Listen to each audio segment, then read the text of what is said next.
So in this video, I wanted to continue talking about protection techniques. And in the previous video, I did kind of a high-level overview of the basic techniques. And in this one, I'm going to spend about 10 to 15 minutes talking specifically about signatures, which are one form of protection technology. And really, signatures are in many ways the backbone of really all the major anti-malware technologies that are out there. They're used to identify very specific pieces of malware and specific malware families, so they're highly targeted.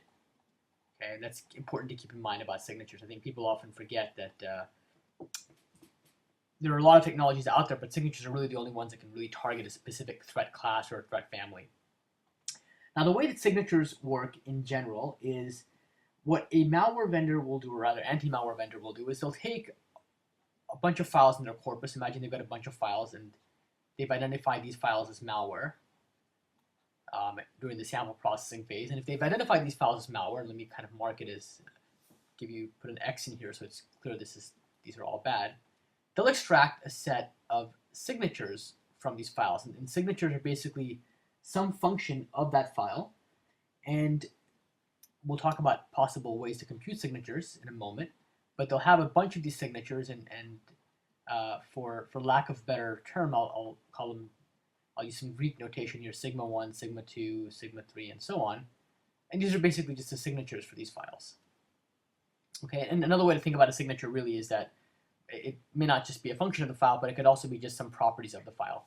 And then what happens when a anti-malware vendor encounters a new file, let's say on the endpoint, let's say there's a file here and the file's disposition is unknown, then we'll take this file and we'll start cross-referencing it against these signatures to see if any of them match. Okay, and if they do, then you can mark the file as malicious. You can say, hey, this file is actually bad, and eradicate it from the machine. And likewise, if it turns out the file actually is benign, let's say it doesn't trigger these signatures, then you can get rid of the bad disposition and you can replace it with the good one. And in reality, or give a check mark to talk about a good disposition. And so the reality is that that's kind of how signatures work at a super, super high level. Okay, and there are really 4 kinds of signatures, and we'll talk about the 4 different kinds in this video. But I like to think of them as specific or targeted signatures, generic signatures, fuzzy signatures, and string signatures. Actually, so we'll go into each one in a bit more detail, but there's full file. Let me just actually write these down so you have them. Full file signatures.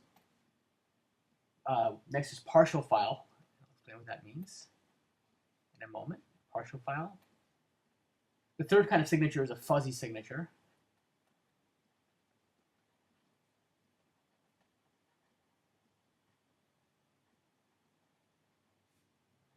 And the fourth kind are string signatures.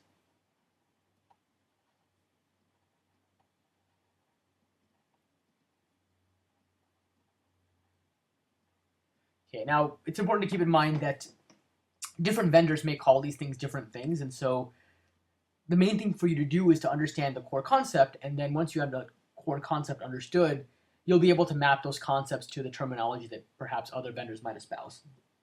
Okay, so let's start going into what each of these signature types are. So a full file signature, as you might imagine, involves computing a fingerprint of the entire file. For example, you can use something like a cryptographic hash function. So let's say you've got the entire file here. You'll take the entire file, you'll put it as input into a cryptographic hash function. So for example, SHA-1 or SHA-256 or MD5. And at the end of that, you'll get back a value, and it'll be some hexadecimal strings. If you're using SHA-1, you'll get a 20-byte value. Okay, and in general, you can get n bytes, and it could be any number depending on the size of your hash function or the size of your signature function. Okay, and the nice thing with this type of approach is it's very simple to employ, but it will catch a very specific file. So it's going to be very targeted. In fact, this is the most targeted signature you can imagine. If 2 files have the same signature, the same full file signature, they are actually the same file with overwhelming probability. It's very unlikely for you to find 2 legitimate files out there that are different that will have the same full file signature. Again, this depends on the implementation of the full file signature, but if you use a cryptographic hash function, then with overwhelmingly large probability, you will never see 2 distinct files having the same fingerprint. Now, going one step further, you can imagine computing a partial file signature. So we'll talk about partial file signatures now. And as the name might suggest, a partial file signature might involve computing a fingerprint, but only on select portions of the file. So for example, here's your entire file, and instead of computing or taking the entire file as input to your hash function or your signature function, you can imagine just taking specific portions. So sometimes you might take maybe this portion, maybe this portion, and I don't know, this portion.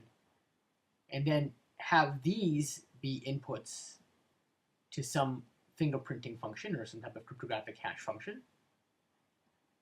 And then the output would be some sequence of bytes. I don't know how many bytes it would be, but imagine you have some sequence of bytes that are output.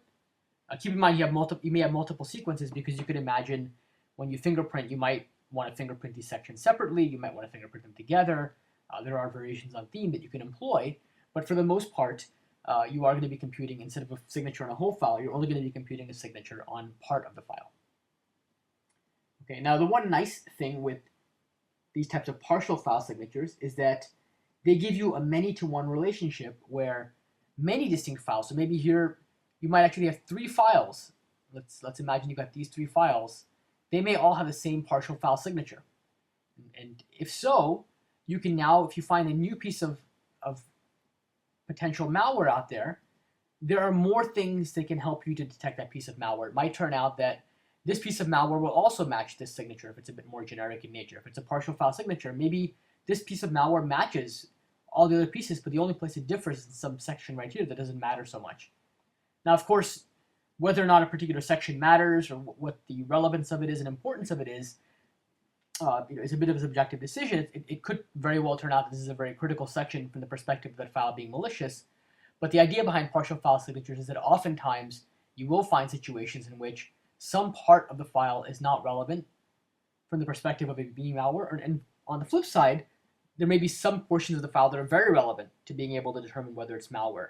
So the idea behind a partial file signature is take the signature on the portions that are very relevant, ignore the portions that are not relevant, and the hope is that you'll then be able to detect more malware variants as a result. Okay, now taking this idea one step further, you get what's called a fuzzy signature, okay, or a fuzzy fingerprint. And a fuzzy fingerprint involves computing a fingerprint on more generic file attributes rather than specific file contents. So for example, imagine you had your file and it had a bunch of characters in it, and these are all in binary, so it's got a bunch of what looks like gobbledygook to you. But what you can do is you can imagine, instead of taking the signature on the actual contents, you might want to derive properties of the file. So maybe you figure out something about the PE header of the file, or maybe you can look at structural properties of the file around how many symbols it contains, or whether or not the file contains characteristics. Imagine you've got property 1, property 2, and so on. Maybe you extract out 100 different properties of the file, and you can express these properties in some fashion. You can come up with some encoding for these properties. And now imagine taking the fingerprint or the signature of the properties. So imagine feeding the properties or the encoding of those properties into a fingerprinting function. Okay, and if you do that, you'll come up with, again, a new fingerprint.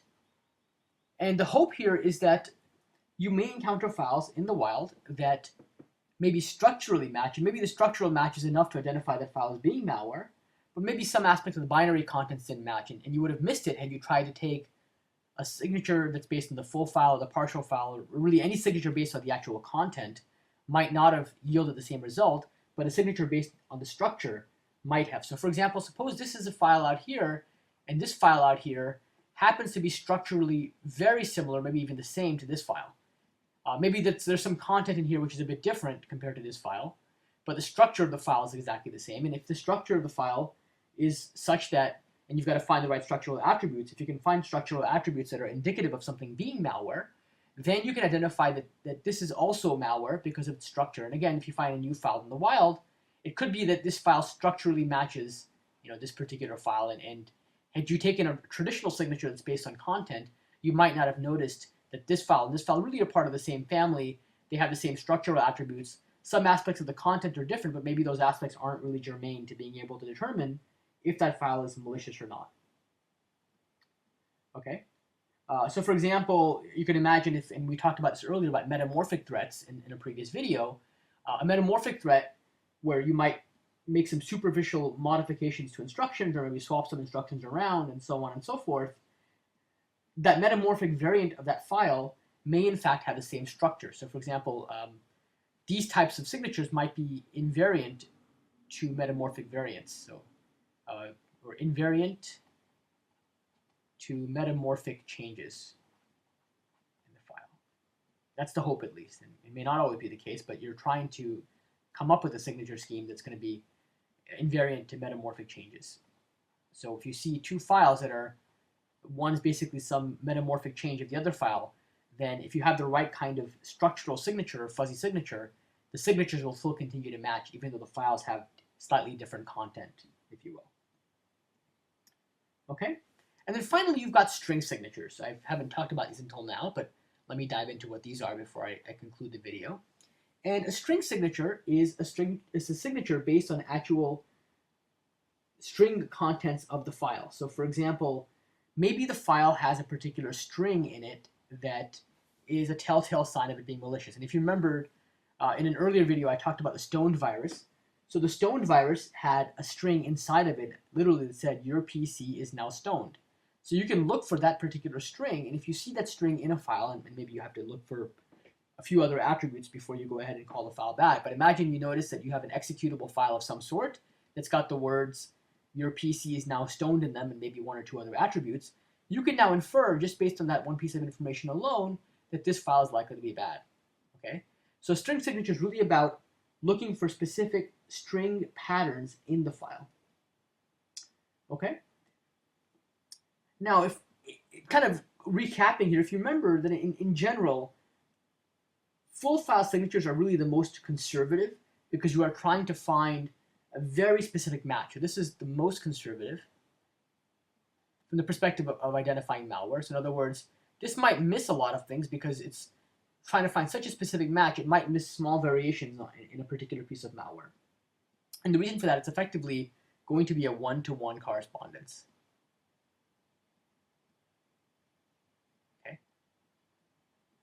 And as you work your way down the spectrum, you get to more and more aggressive approaches. And the reason I call them aggressive is because now you'll have many things matching a particular signature type as you go more and more generic. Okay, so the other signature approaches we talked about, things like partial file, fuzzy, and string, take successive steps in being able to loosen the restrictions of traditional one-to-one signatures. And as a result, you run a greater risk of an otherwise benign file matching the same signature as a malicious file. In other words, you'd run a greater risk of having a false positive, so they're more prone to FPs, more prone to false positives. And a false positive, recall, is a situation in which you accidentally label an otherwise legitimate file as malicious. And that should make one last, maybe final comment about signatures, is that they've really gotten a bad rap in the industry, and I would say maybe not so much in the industry, but more broadly among security practitioners, because they're only designed to catch known malware. And while that's true, it's important to keep in mind that signatures, they're very simple to implement, they're very well understood, they've proven to be effective at catching many, many threats out there, and I would say that they're very good at dealing with a specific portion of the threat landscape, and in particular, signatures I think are really good at dealing with the kind of well-known popular threats. Good for well-known and popular threats. They may not be so good for targeted threats or one-offs, but they're good for threats that are very popular in nature. And in fact, if you are seeing a file out there and it's popular and it's malicious, you should really be capturing it with a signature. Let your other technologies, like your behavioral and your heuristic technologies, deal with the one-offs and use your signatures to catch the more popular threats. Okay? And so, having said that, they're good for well-known threats, but they're not the only solution. And as a result, any good approach to dealing with malware, to finding malware, needs to rely on something beyond signatures. So if you see something that only relies on signatures, that should be concerning. You do need additional techniques to work with. And I'll talk about those techniques in subsequent videos. Look forward to seeing you there.